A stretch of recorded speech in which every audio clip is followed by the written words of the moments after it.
sans tarder. Hein. Je pense qu'il est 14h04, Je, on va dire. je te laisse agir sans problème. Voilà, 14h04 GMT, on va dire 16h, heure de Paris. En tout cas, bienvenue. Et, mesdames et messieurs, moi, c'est Amadou Diawara. Je suis le président du cluster Digital Africa. J'ai le plaisir, en tout cas, aujourd'hui, de modérer une conversation qui touche directement notre avenir collectif. Et j'ai discuté avec notre vice-président de Kigali, Jan Malikan, qui disait que le thème est tellement important qu'il faut en discuter, que c'est un sujet d'actualité. Et je suis totalement d'accord avec ça, avec cette réflexion qu'elle a eu dit à faire. Mais aujourd'hui, nous allons parler de la course à l'innovation, à une gouvernance responsable qui touche l'Europe, l'Afrique et le monde. Aujourd'hui, on sait, aujourd'hui, on fait face à des compétences assez nouveaux. Maintenant, c'est de savoir et de discuter aujourd'hui et de donner des réponses. Christian, toi qui es un expert dans ce domaine, on sait que depuis quelques années, nous parlons beaucoup de ce que l'intelligence artificielle peut faire, mais en tout cas, la question décisive, en tout cas, hein, c'est que nous pensons au niveau du CDA et ce que je pense personnellement, ce n'est désormais plus seulement celle de la puissance, elle est celle de notre capacité à la comprendre, surtout, à mon avis, et à l'orienter et à assumer les conséquences qui vont avec. Parce que bon nombre de personnes se posent des questions, est-ce que ça ne va pas remplacer nos travail? Est-ce que l'IA, c'est une bonne chose? Est-ce que ce n'est pas dangereux pour nous? Voilà, cette question, elle est essentielle et décisive pour moi. Mais pour en parler, en tout cas, j'ai l'honneur, en tout cas, chers participants, surtout, et le plaisir d'accueillir mon cher frère et on va dire mon cher mentor et ami et vice-président du cluster Digital Africa, une personne extraordinaire, un homme dont le parcours relie l'expérience des grands systèmes d'information, la direction d'entreprise technologique et la réflexion sur la souveraineté numérique, en tout cas. Donc, Christian, bienvenue à toi. Et Christian Gimlet, pour ceux qui ne le connaissent pas, il est aussi le fondateur et le président de Guild for AI, c'est ça, hein, Christian, si je ne me trompe pas, parce que tu sais que je suis toujours nul en anglais, même si j'essaie parfois d'en parler, mais un écosystème francophone consacré à la gouvernance de l'intelligence artificielle. Il occupe des responsabilités de direction des systèmes d'information. Il a eu à les occuper et dans les organisations au sein des grands groupes internationaux, notamment. Et il est également vice-président d'honneur du cluster Digital Africa. On est fiers de l'avoir avec nous. Il apporte beaucoup à notre communauté d'intelligence collective et de co-construction, à notre groupe de réflexion.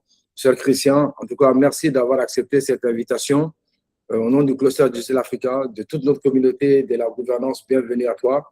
Et nous allons avoir quelques questions qu'on va te poser, mais que d'ailleurs que tu les connaisses bien et que tout le monde connaisse déjà cette question. Mais la question, c'est quelle réponse nous allons avoir. C'est quoi le mur, le tableau de 2026 que nous avons? Et nous avons la chance que notre président d'honneur, Kassia Atiala, un fervent défenseur de la diaspora, mais de l'intelligence collective, mais traditionnelle, mais aussi un super fan en tout cas de nouvelles technologies et de l'IA, et qui d'ailleurs, on aura l'occasion, on le garde pour le bon milieu de cette talk. Il va participer, il va venir donner aussi son point de vue et il va venir compléter tout ce que Christian, tu vas nous dire aujourd'hui. Et vous, Christian, vous savez, le MIR 2026, vous qui utilisez une formule très forte, hein, souvent quand je lis vos publications, vous écrivez beaucoup, vous partagez beaucoup d'articles, mais nous avons couru si vite que nous avons oublié de regarder où nous allons. Et ça, c'est quelque chose qui est là. Qu'est-ce qui a réellement changé en 2026? Ça, c'est une question qu'il faudra peut-être nous en parler. Mais aussi, avons-nous atteint un point où l'innovation ne peut plus avancer sans une gouvernance beaucoup plus forte?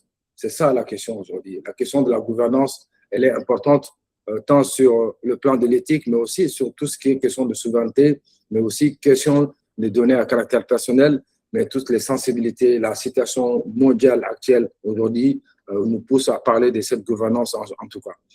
Et ce que vous nous dites est essentiel souvent dans vos publications, Christian. La vitesse technologique est devenue supérieure au rythme habituel de décision de nombreuses organisations. Et ça, c'est quelque chose que vous répétez à chaque fois qu'on échange tous les deux.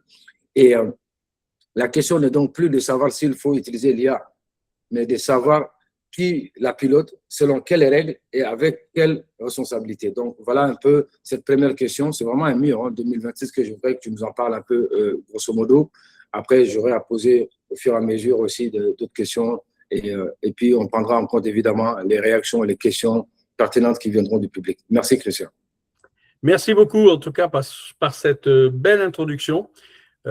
Pour information et pour toute l'équipe du Cluster Digital Africa, ainsi que pour tous ceux qui sont connectés aujourd'hui, j'ai rédigé effectivement un petit e-book, tout petit pour l'instant, que j'ai envoyé bien évidemment à Amadou, et il se fera le plaisir sûrement de vous l'envoyer, vous le distribuer, si vous en faites la demande.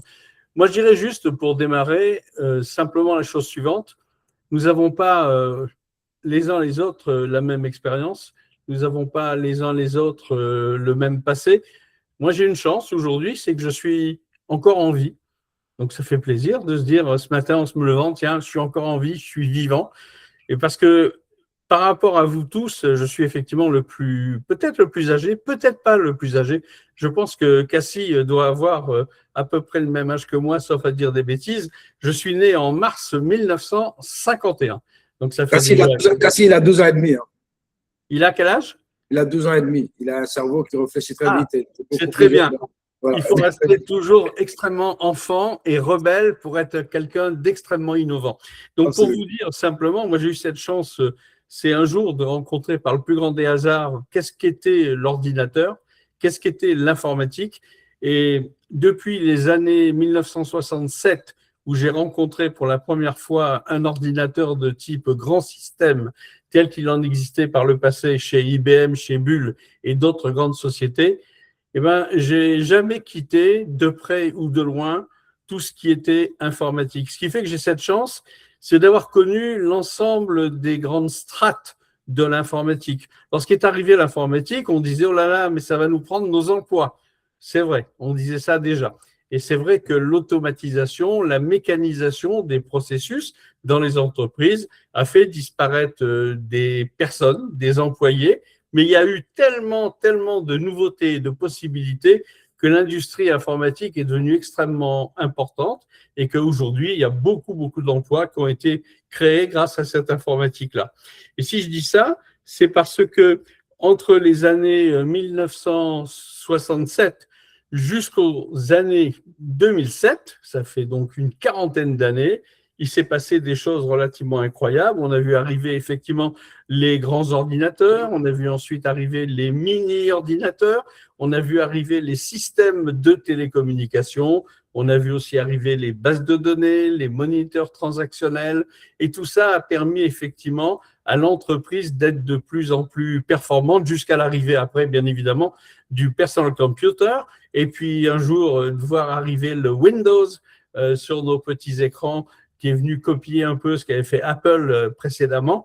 Et petit à petit, tout ça s'est mis en route. Ce qui fait qu'aujourd'hui, dans bon nombre de pays, dans bon nombre de continents, tout le monde sait ce qu'est l'informatique. Et c'est vrai que lorsque le virage du web est arrivé en fin 95-97, on a vu effectivement quantité de sociétés de faire également le pivot vers la capacité à mettre en ligne des sites web, mais aussi à apprendre à construire des sites web.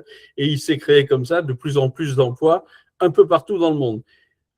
La vraie fracture, et celle que quant à moi j'ai eu la chance d'observer, c'est un peu mon entrée en matière, mon ouverture, a été lorsque depuis les années 2007, l'accélération s'est portée sur des ruptures technologiques. Les ruptures technologiques, elles n'ont pas été que dans l'intelligence artificielle ou dans l'algorithmie. Elles ont été aussi bien sur le Web 3, sur tous les systèmes immersifs, que sur la blockchain, que sur les NFT. Et on a eu beaucoup de ruptures technologiques. Et le grand gagnant, entre guillemets, si on peut appeler ça ainsi, de ces ruptures technologiques, ça a été effectivement la domination de l'intelligence artificielle liée aux algorithmies et liée aux algorithmes. Et on parle beaucoup d'IA aujourd'hui parce que depuis les années 2023, on a parlé de plus en plus de comment on pouvait converser avec une intelligence artificielle, mais depuis très longtemps déjà, l'IA est parmi nous. Et lorsque l'on commande de la voix que telle chose puisse s'accomplir dans son salon, on disait « Alexa, mets-moi la lumière, Alexa, éteins la lumière, mets-moi une musique, mets-moi un film. Tout ça, ça existe, c'est pas du rêve, et ça existe déjà depuis de nombreuses années. La seule différence, quelle est la seule différence? C'est qu'aujourd'hui, dû au grand bruit qu'ont fait les acteurs américains, notamment les GAFAM, au démarrage, on a fait un grand bruit autour de la conversation qui s'est appelée pour tous au début ChatGPT. Mais des ChatGPT aujourd'hui, il y en a plein. Certains s'appellent Anthropic avec Claude, certains s'appellent Gemini avec Google. Donc des outillages qui vous permettent de converser avec des systèmes d'information. Il en existe beaucoup. Et c'est ce qui fait qu'aujourd'hui, on parle souvent dans nos jargons, en termes de constat, de large language model. Ça veut dire qu'il y a de plus en plus de capacités d'accéder à de l'information pour pouvoir trouver des nouvelles idées. Si je vous parle de ça, c'est parce que tout à l'heure, Amadou a parlé d'innovation. Alors aujourd'hui, il est vrai qu'il y a beaucoup plus de gens qui se mettent à innover que de gens qui se permettent d'actionner. Ça veut dire que ce n'est pas parce qu'on a les uns les autres des idées innovantes que malheureusement, et c'est ainsi, on va pouvoir les mettre sur le marché. Toutefois, avec tous les produits qui existent sur ce marché, on n'a pas forcément peut-être accès aux mêmes ressources, hélas, lorsqu'on est en Afrique ou lorsqu'on est en Europe.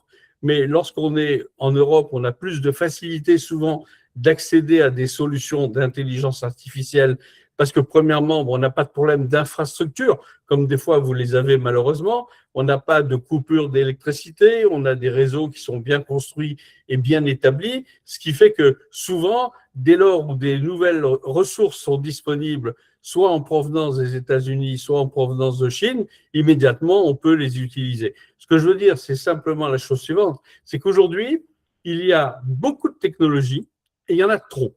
Il y en a tellement que vous ne pouvez pas les connaître les unes les autres, qu'il y a des portails qui se sont créés voici 2 ans, et sur ces portails, on a aujourd'hui quantité de solutions, de celles qui traitent du texte, de celles qui traitent de la voix, de celles qui traitent de la vidéo ou de la conception d'images. Mais heureusement, tout ça n'est pas que contraint dans l'industrie de l'intelligence artificielle générative. Pourquoi? Parce que les systèmes d'intelligence artificielle, pour qu'ils puissent fonctionner, sont conçus à partir de langages de programmation. Et c'est comme ça que le langage Python, notamment, ou bien d'autres langages, vous permettent de concevoir vos propres applications. Donc, si j'ai voulu ouvrir un peu de manière large le propos, c'est pour dire qu'aujourd'hui, c'est un peu l'état des lieux dont on peut parler. Et ce dont on peut parler également, c'est la problématique qui est liée d'une part à la souveraineté, d'autre part qui est liée à la gouvernance. Pourquoi? Parce que souvent, on parle souvent d'algorithmies qui peuvent prétendre à un risque de colonialisme. J'ai envie de dire que l'on soit en Afrique ou qu'on soit en Europe, on a le même risque. Parce que nos systèmes d'information, lorsque nous sommes utilisateurs en Europe, sont souvent des systèmes que l'on utilise depuis tant d'années à partir des solutions qu'ont mis à disposition les GAFAM.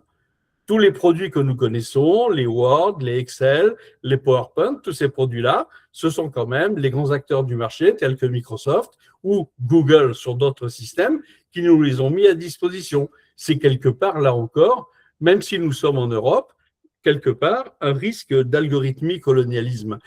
Et c'est valable aussi bien pour l'Europe que pour l'Afrique. D'où le fait que, depuis déjà quelques temps, quant à moi, je suis engagé vers la souveraineté, parce que je considère que la souveraineté est très importante et qu'on doit prendre notre indépendance vis-à-vis des solutions qui existent au niveau de l'intelligence artificielle. Et ça, je crois que c'est réellement un point des plus importants. Et notamment lorsque nous intervenons au niveau des entreprises, on se rend compte que les problèmes, ou du moins les tentatives de mise en place de l'intelligence artificielle, ne sont pas mises dans le bon ordre. Ça veut dire quoi? Ça veut dire qu'à un moment donné, comme on l'a fait par le passé, lorsqu'on concevait un système d'information, déjà dans un premier temps, on définissait un schéma directeur et ensuite on définissait un plan informatique. Et ensuite, on allait effectivement requérir les besoins utilisateurs pour obtenir des cahiers des charges. Pour ne pas avoir tout à redévelopper depuis le début, on faisait une recherche. Est-ce qu'il y avait des logiciels déjà qui marchaient et qui pouvaient répondre aux cahiers des charges des utilisateurs? Si je parle de cette analogie, c'est simplement pour dire que pour l'intelligence artificielle, c'est pareil. Et ça veut dire que si, au niveau d'une entreprise, il n'y a pas un minimum de réflexion stratégique et de gouvernance, eh ben, on va retomber dans les mêmes travers que nous avons connus il y a beaucoup d'années en arrière. Donc, ça veut dire que les entreprises aujourd'hui, on se rend compte de quoi? C'est que dans les petites et moyennes entreprises, bon nombre de ces petites, moyennes entreprises sont souvent sollicitées par des indépendants, par des solopreneurs ou des petites sociétés de services qui cherchent à les aider en automatisant les process. Donc, elle leur explique qu'en faisant des prompts, on va pouvoir automatiser les emails ou on va pouvoir automatiser la relation client sans se préoccuper de manière globale de qu'est-ce qu'il faudrait faire en termes de stratégie, mais en termes de gouvernance. Or, la véritable problématique auquel on doit aujourd'hui se confronter, c'est l'accompagnement des dirigeants, l'accompagnement des entreprises pour que le cadre soit correctement posé avant de démarrer quoi que ce soit dans les fameux projets liés à l'IA. Et on se rend compte aujourd'hui, au travers de retours d'expérience qui ont lieu aux États-Unis, mais pas que, en Europe également, que bon nombre de projets qui sont nés comme cela, en disant « Ah, ben, vous avez des problèmes, mais nous, on va vous aider à trouver des petites solutions à gain rapide. » Et bien que toutes ces petites solutions de gain rapide ne sont pas pour autant aujourd'hui en production. Ce qui veut dire que même s'il y a eu de l'automatisation, même s'il y a eu dans ce que nous appelons des proof of concept pour déterminer avec quel POC on pourrait réagir dans une organisation, c'est pas pour autant que l'entreprise est passée dans une phase de scalabilité et qu'elle ne soit pas passée dans une phase de production. Donc tout ça pour dire qu'aujourd'hui, oui, il est important, avant de décider, de bien définir qu'est-ce que nous allons faire dans l'entreprise. Alors c'est vrai que entre l'Europe et l'Afrique, il y a souvent des écarts de réflexion. C'est-à-dire que au niveau européen, pour se protéger, on a mis en place des barrières, si on peut appeler ça ainsi, qui s'appellent tout simplement les réglementations, mais qui s'appellent aussi l'IA Act, pour nous permettre justement de ne pas faire n'importe quoi au niveau des nouveaux systèmes pilotés avec l'intelligence artificielle. Peut-être que sur le continent africain, les mêmes réglementations, ben pour l'instant, vous ne les observez pas, parce que vous n'êtes pas réellement, pas forcément réellement concerné. Et c'est là où, à mon sens, au travers de ce que fait sous l'égide de Amadou Diawara au niveau du cluster digital africain, c'est une bonne façon également de se poser les bonnes questions et peut-être qu'au travers d'autres travaux que je ne connais pas pour l'instant, style des hackathons, style toutes sortes de choses que vous faites déjà, il est utile et important de faire naître des innovations parce que les jeunes aujourd'hui qui sortent d'école, ils ont réellement envie, d'une part, de pouvoir s'approprier l'intelligence artificielle, bien évidemment, pour avoir un devenir en termes de métier. Tout à l'heure, Amadou disait, oui, mais ça peut nous prendre des emplois. Oui, bien sûr, ça peut modifier le contenu des emplois actuels sans pour autant les détruire, parce qu'il y a tellement de nouveautés aujourd'hui qui arrivent avec les nouvelles technologies liées à l'intelligence artificielle qu'il y a quantité de nouveaux emplois qui sont en train de se créer. Donc, j'ai envie de dire que par rapport à tout ce que je viens vous dire, ce que moi, je m'emploie à faire depuis déjà quelques années, j'ai construit, il y a quelques années en arrière, pas si longtemps que ça, à peu près 2 ans aujourd'hui, 2 ans et demi, une structure qui s'appelle guild4AI.ai, qui permet tout simplement de réunir des experts, des conférenciers, des data scientists, des hommes et des femmes qui ont envie de manière collaborative et collective de travailler ensemble pour faire naître des solutions et des projets innovants. Et par rapport à cela, dans cet écosystème que j'anime au quotidien, et je le dis fort souvent même H24, parce que c'est mon plaisir personnel, on a fait naître quantité de solutions. On a fait naître des solutions dans la cybersécurité, dans l'amnésie de l'IA sur un ordinateur, dans la stratégie, dans tout ce qui est assessment pour évaluer où en était l'entreprise dans sa transformation. Donc, ce que je dirais de manière précise, c'est qu'au travers du propos que m'a accordé Amadou de pouvoir intervenir, je n'ai rien à vous vendre. Je ne suis pas là pour vous vendre des choses, des solutions, mais je suis plutôt là à l'extrême en me disant, ben, au travers de toutes les personnes qui sont là aujourd'hui, je vois qu'il y a déjà au moins 34 personnes qui sont affichées sur mon écran, partageons, échangeons, parce que dans nos cerveaux respectifs, on a tous des bonnes idées, et je suis à peu près certain que c'est par des échanges, et puis même par des questions auxquelles j'aurai aucun souci à pouvoir, bien évidemment, vous apporter mes éléments de réponse, que nous allons pouvoir progresser. En fait, aujourd'hui, souvent, ce qu'on dit, c'est quoi? C'est ne cherchez pas à rattraper la course. Ne cherchez pas à rattraper la course. Et là, je m'adresse aux jeunes professionnels du continent africain. Et je dis ça pourquoi? Parce que écrivez vos propres règles du jeu, parce que vous êtes beaucoup plus agile qu'en Europe. Pourquoi? Ben parce qu'il y a des tas de systèmes d'information que nous, on a conçus et que vous n'avez pas conçus. Donc, ça veut dire qu'aujourd'hui, si vous êtes innovant, vous allez sûrement trouver des cas applicatifs que l'Europe ne pourra pas envisager pour vous, parce que notamment, quand nous sommes sur le continent africain, la culture n'est pas qu'écrite, la culture est également orale. Donc, les systèmes vocaux sont des systèmes importants. Les dialectes sont bien plus nombreux que l'on puisse imaginer. Je vois au Sénégal, hein, tous les dialectes qui peuvent exister. Donc, il y a quantité de belles choses à faire et de belles choses à construire. Et je dirais que ce qui est important également, c'est de faire en sorte que les entreprises que vous avez sur le continent africain ne ratent pas le virage de l'IA parce qu'elles ont oublié tout simplement de définir leur stratégie. J'ai envie de m'arrêter là et j'ai envie de demander à Amadou et aux participants si vous avez des questions, volontiers pour y répondre. Non, Christian, justement, je pense que là, tu nous parles des nouveaux fossés numériques, en fait. C'est-à-dire que tu affirmes aussi que la nouvelle fracture numérique ne pose plus seulement ceux qui ont accès à la technologie, mais et ceux qui n'y en ont pas accès. C'est ça aujourd'hui. Et tu nous dis aussi également que dans tes propos, hein, c'est ce que je déduis, que cela sépare désormais ceux qui maîtrisent l'IA de ceux qui n'en subissent les décisions concrètement. Qu'est-ce que signifie aujourd'hui, en tout cas, pour nous les jeunes, pour la nouvelle génération, qu'est-ce que signifie aujourd'hui maîtriser une intelligence artificielle pour un dirigeant ou une administration ou même un citoyen lambda? Ça, c'est une question elle est assez banale, mais dans tes propos, cela ressort. En tout cas, c'est aussi de nous expliquer pourquoi cela peut signifier de maîtriser une intelligence artificielle, tant pour un dirigeant d'entreprise, mais ou une administration même publique ou une institution en tout cas, et qu'un citoyen aujourd'hui lambda. Alors moi, je réponds à ça, Amadou, de la façon suivante.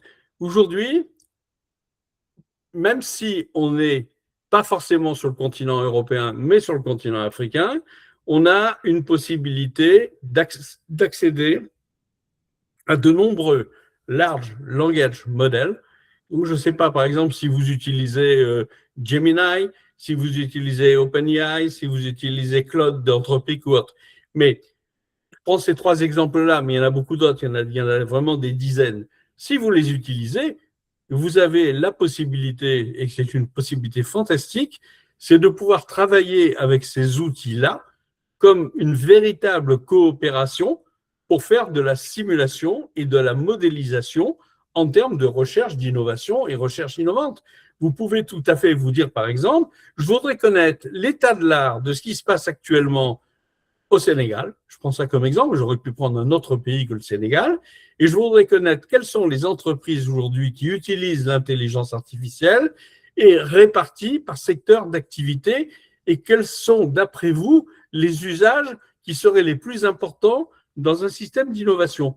Je peux te garantir, Amadou, que ce genre de choses permet de modéliser, permet de simuler et permet pour des jeunes qui sont en quête de nouveautés et d'innovation de regarder ce qui se passe. Alors, bien évidemment, on peut rétorquer qu'on va s'appuyer sur des large language models qui sont des ensembles d'informations qui sont contenues par les GAFAM, mais à l'extrême, même si elles le sont, c'est pas grave.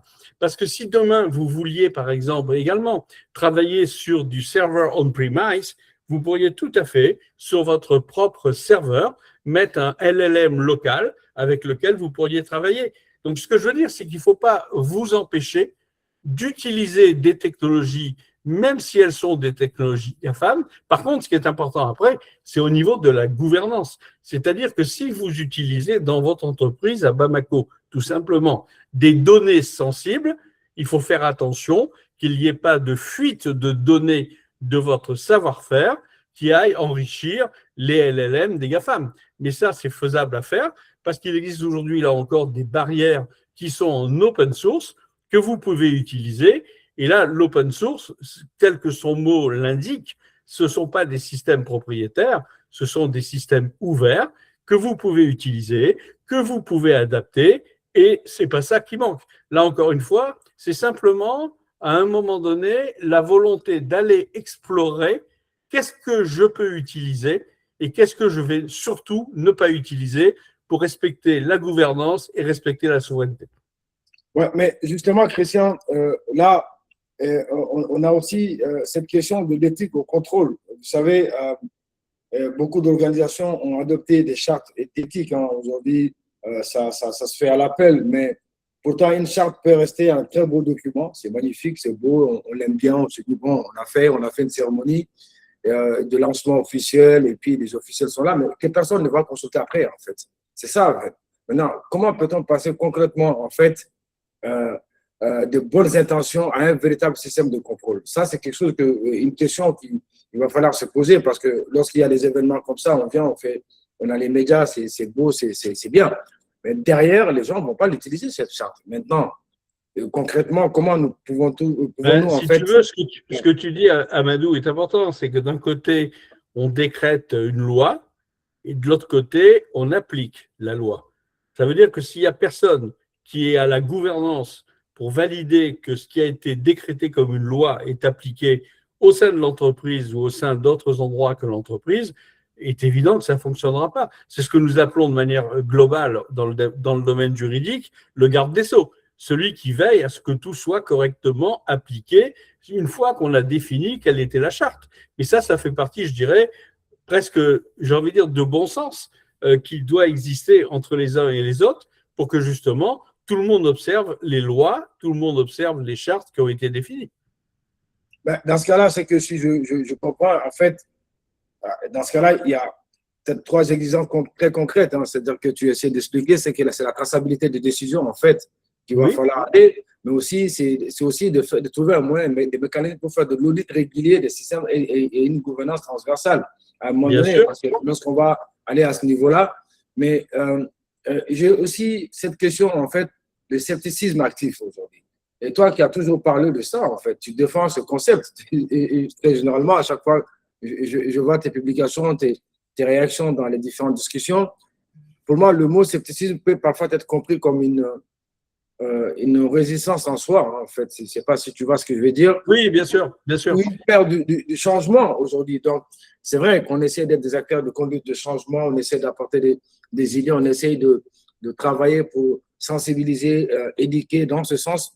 Mais en quoi votre approche, vous en tout cas, votre façon de faire, ou avec toutes vos équipes, en fait, hein, c'est quoi votre approche peut-être contraire ou peut-être même une méthode d'action et de décision efficace? Je dirais que pour répondre à cette question et pour information pour tout le monde, j'ai rédigé un certain nombre de e-books relativement nombreux dans des collections tout à fait différentes, aussi bien pour les dirigeants que pour les directions métiers, où effectivement j'ai défini un certain nombre de méthodologies et de frameworks pour effectivement mettre en place tout ce qui est intelligence artificielle.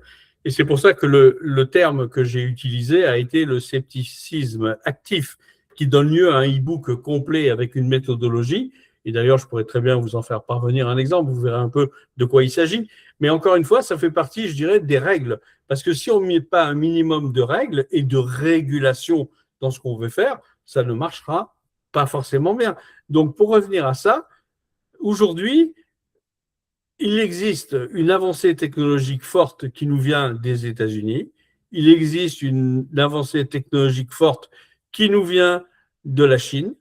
Mais il existe aussi, dans bon nombre de pays africains que je côtoie, une bonne avancée technologique. Je pense à l'Afrique du Sud notamment.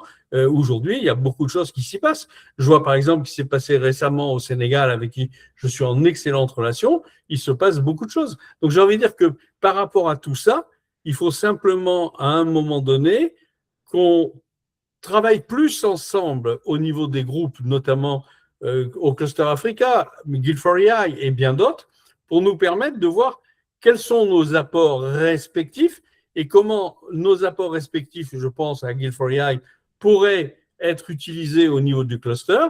Et à l'extrême, c'est pas grave. Si vous pensez qu'une copie que j'aurais créée ne vous convient pas dans son application, vous avez toute liberté de devoir la changer, de vouloir la changer, de l'améliorer, parce que vous pensez que sur le continent africain, vous êtes…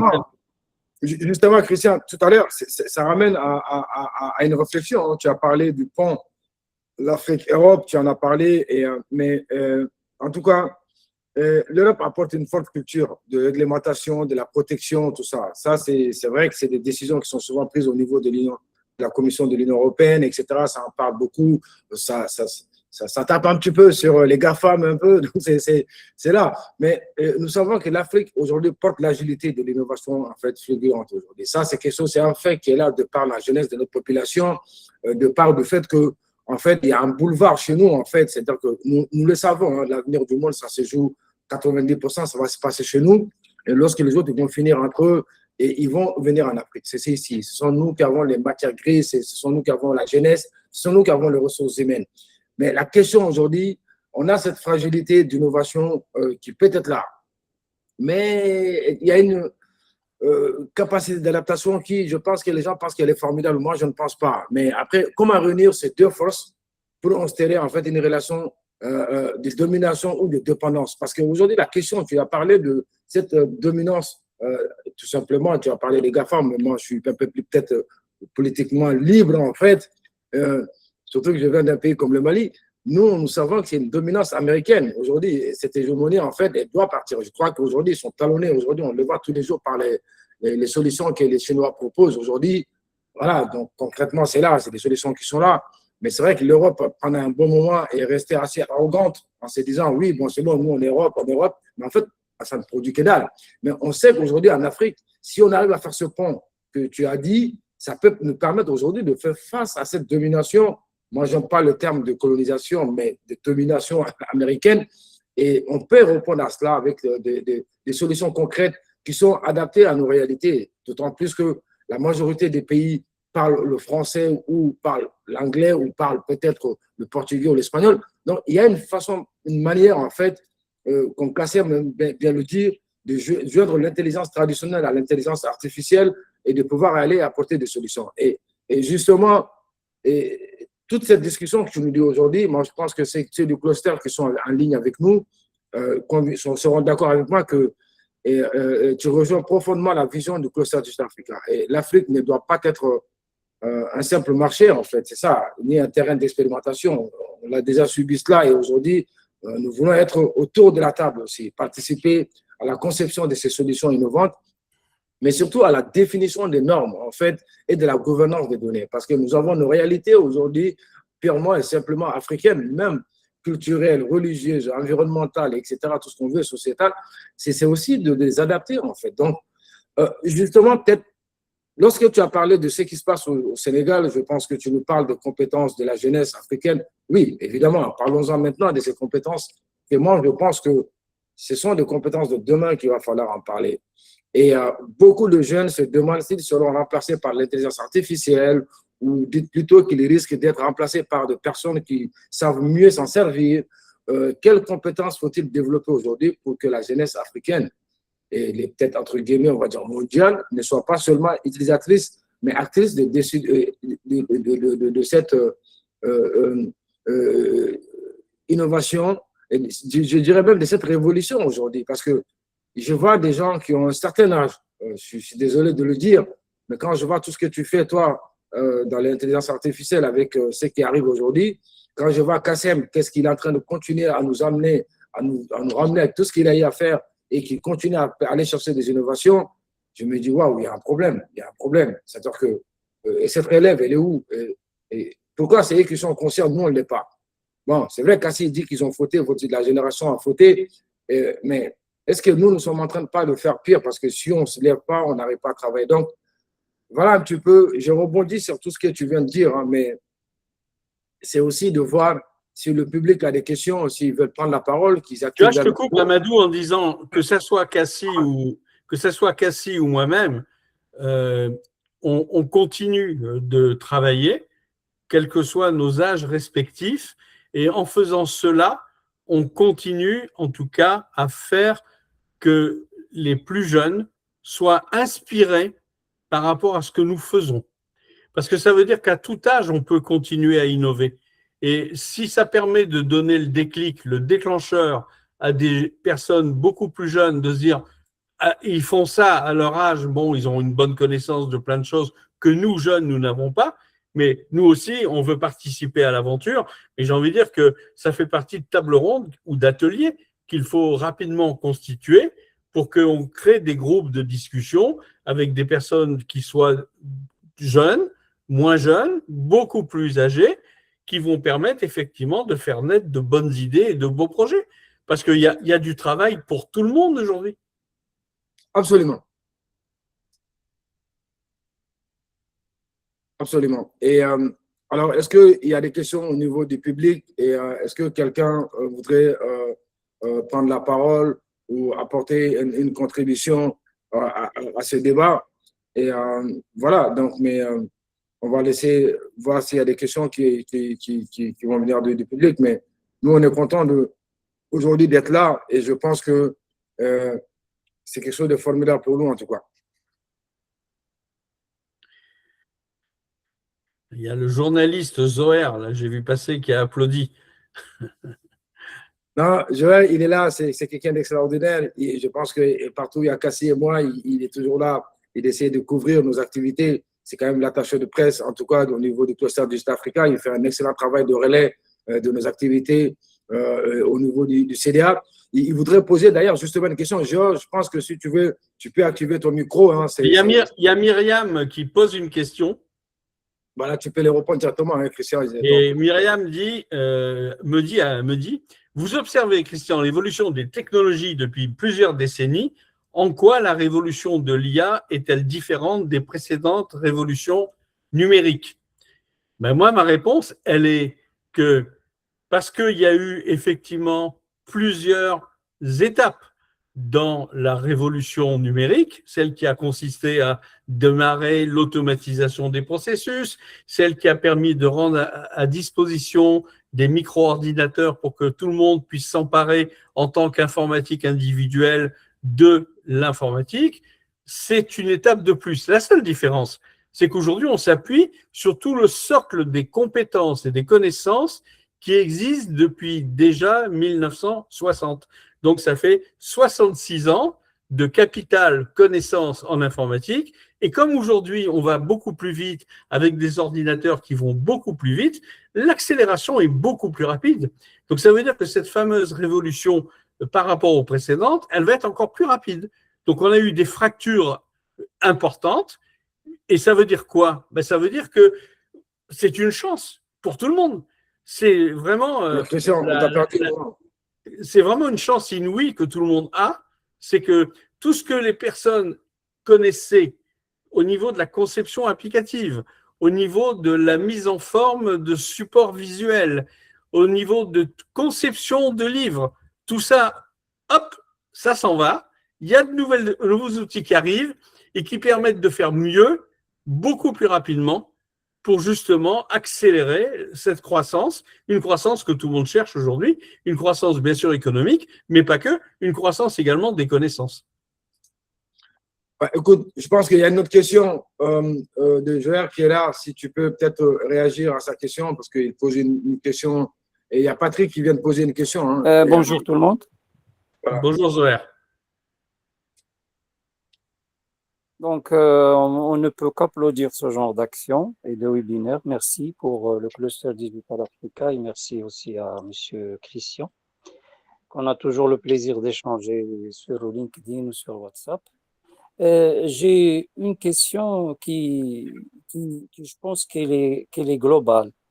Doit-on, Monsieur Christian, adopter ou plutôt promulguer des lois, une législation spécifique à chaque pays ou chaque région pour encadrer l'utilisation de l'IA et surtout éviter qu'elle devienne, comme elle le fait actuellement, un bon outil de plagiat pour le monde de l'édition ou le monde de la recherche scientifique universitaire et autres.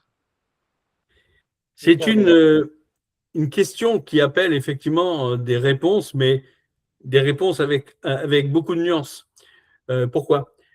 Parce que aujourd'hui, d'un côté, il y a effectivement cette capacité fantastique liée à l'IA générative de continuer à concevoir par rapport à soit des nouveautés, soit par rapport à des choses existantes, et ça donne quand même une nouvelle conception. Faut-il interdire ce genre de choses? Le seul problème est lié à l'économie. C'est-à-dire que lorsqu'il y a des personnes, effectivement, qui ont fait des œuvres et que ces œuvres sont des œuvres qui leur permettent de gagner de l'argent par rapport à ces œuvres, il est certain que la notion de copyright est importante et il appartient aux États de protéger les auteurs et de protéger les artistes, mais pas pour autant pour interdire l'utilisation. Donc, il faut sûrement réglementer, c'est normal, comme le font d'ailleurs beaucoup de pays, et on se rend bien compte, et au travers d'une question qui me posait un peu plus tard sur l'IA Act, qu'on va devoir un peu partout, dans tous les pays, valider les problèmes qui peuvent être liés au plagiat. Donc, je pense qu'il faut bien sûr réguler, bien sûr il faut des lois, mais il ne faut pas non plus interdire drastiquement l'usage de l'intelligence artificielle, parce que de toute façon, même si on venait à l'interdire, on trouvera toujours des personnes qui, malgré les interdictions, utiliseront quand même. Alors, il y a une question de Patrick aussi, hein, donc il dit l'Europe a adopté l'IA Act. Quel enseignement l'Afrique peut-elle tirer de cette approche? Mais il y a également Saïd qui pose une question qui nous félicite pour cela, mais il a une préoccupation. Il dit aujourd'hui, avec l'utilisation accrue de l'IA dans toutes les activités, presque qu'elles sont politiques, engagées, ou qu'elles sont presque politiques, engagées ou démarches pour l'IA responsable face aux données. Donc, ça, c'est la politique des données à caractère personnel, hein, son inquiétude à Saïd. Mais aussi, Patrick, la question qu'il pose, je pense que tu les as en chat, tu peux aussi réagir. C'est des bonnes questions qui, je pense qu'il va falloir y répondre, Christian. Je pense que nous pouvons encore nous donner. On a encore combien de temps qu'on peut te gratter encore, Christian? On peut te prendre encore 20 minutes, c'est ça? Ou 10 minutes? Ça va être court parce que j'enchaîne derrière à moins 10. Alors, à moins 10, donc on va dire 5 minutes. On te donne 5 minutes pour répondre à ces deux questions. Et peut-être si Diane ou Cassie veulent dire un mot, et puis on va clôturer. D'accord. Moi, ce que je dirais aussi bien pour Patrick et aussi bien pour Saïd, aujourd'hui, ce qui est important, quels que soient les pays, c'est la protection de la pépite d'or qu'est la data. Parce que la data, elle est importante. Elle est valable aussi bien à Bamako qu'à Kigali, qu'à Tunis, n'importe où. La data, elle est importante. Et ça, aujourd'hui, il faut quand même faire extrêmement attention parce que l'accélération de l'intelligence artificielle avec ce qu'on appelle les agents et les multi-agents fait qu'aujourd'hui, d'une part, on crée de grosses failles de sécurité qui fait qu'on peut se faire aspirer, hacker ces données, mais au-delà de cela, la manipulation des informations par des personnes dans l'entreprise ou ailleurs fait que souvent, ces personnes-là, sans avis négatif, peuvent utiliser la donnée de l'entreprise et la faire remonter dans les fameux LLM qui peuvent être soit en Chine, soit aux États-Unis, soit ailleurs. Donc, tout ce qui est préoccupation liée aux fuites de données et à la data, et qui fait qu'aujourd'hui, on a mis en place l'IA Act avec notamment l'interaction de la CNIL avec le RGPD, par exemple, fait qu'aujourd'hui, il faut être sensible. Si Patrick et si Saïd souhaitent que je leur fasse une réponse beaucoup plus cadrée au travers d'une note exécutive, j'ai aucun souci à leur faire parvenir une réponse par rapport à ces deux questions. Bah, écoute, je pense que tu as bien répondu. On va devoir clôturer parce que, vous savez, notre président d'honneur, Kassi Atiala, j'aime bien chaque fois qu'il est là pour qu'il donne un mot, mais on ne va pas le prendre à l'improviste. Et je pense que Diane doit être aujourd'hui peut-être pas disponible, mais c'est que je voulais dire, je les remercie d'être là aujourd'hui avec nous. Je remercie tout le grand public qui a accepté de venir. En tout cas, pour conclure, et merci d'avoir répondu à toutes ces questions. Je vais en tout cas te dire merci. Nous retiendrons que la gouvernance responsable de l'intelligence artificielle n'est pas un frein à l'innovation, mais elle est une condition d'innovation durable, souveraine et digne de confiance. Nous retiendrons également que l'Afrique ne doit pas s'attendre que les règles soient écrites ailleurs. Elle doit contribuer à les écrire avec ses réalités, ses talents, ses langues, ses valeurs et ses ambitions. Et au nom du CDA, Christian, et à mon nom, je voudrais te remercier, cher Christian, pour tout ce que tu fais pour le CDA, tout cet accompagnement, ce soutien et toute cette affection, toutes ces affections que tu as pour notre communauté. Mais je remercie également toutes ces celles et ceux qui ont accepté de nous rejoindre aujourd'hui pour participer depuis différents pays, mais aussi le Cluster Digital Africa va continuer de créer cet espace, et en tout cas pour l'Afrique, et de dialoguer avec le monde. Et en tout cas, on a décidé de faire ce talk, d'avoir des personnalités, de discuter un peu, on va dire, en apartheid, pour avoir des réponses et tous les jeudis. Et je pense que le jeudi 6 août, nous aurons la chance d'avoir Mme Baranga, qui aujourd'hui est l'ancienne sous-secrétaire générale des Nations Unies, une personnalité de sommité africaine, mondiale, une dame exceptionnelle qui va animer depuis Kigali le 6 août, le jeudi prochain.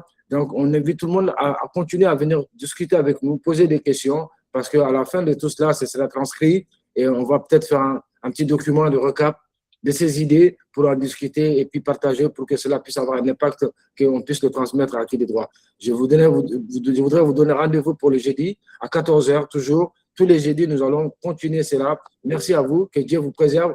Et bravo à Christian, bravo à tous ceux qui ont participé. Merci à nos membres qui sont venus soutenir. Merci, Président Kassiem. Merci, Diane. Merci à tout le monde. En tout cas, et à très bientôt. Merci, Djibril, pour l'organisation et tout le travail derrière. Merci. À bientôt.